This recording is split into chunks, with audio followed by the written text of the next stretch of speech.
അങ്ങനെ ആ പരിപാടിയിൽ വെച്ചിട്ട് ഞാൻ ഇവരൊക്കെ മദ്ഹ് പറഞ്ഞിട്ട് ഞാൻ പറഞ്ഞു, നിങ്ങളൊക്കെയും തഹജ്ജുദ് നിസ്കരിക്കുന്നവരാകണം, ആലിമീങ്ങളൊക്കെ തഹജ്ജുദ് നിസ്കരിച്ചവരല്ലേ.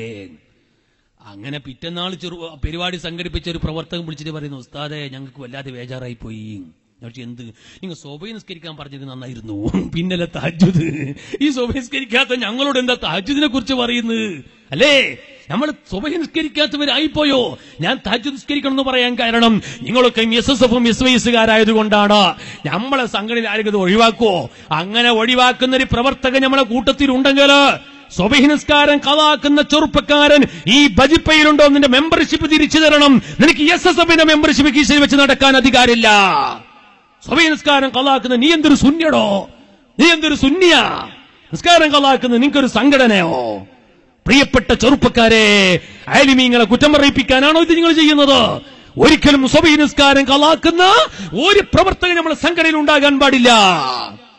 ആ നിലക്കുള്ള പ്രതിജ്ഞയോടെയായിരിക്കണം മെമ്പർഷിപ്പിൽ ഒപ്പിട്ട് കൊടുക്കുന്നത്. അല്ലാണ്ട് വെറുതെ ഞാൻ SSFകാരന് എന്ന് പറഞ്ഞു നടക്കാനല്ല.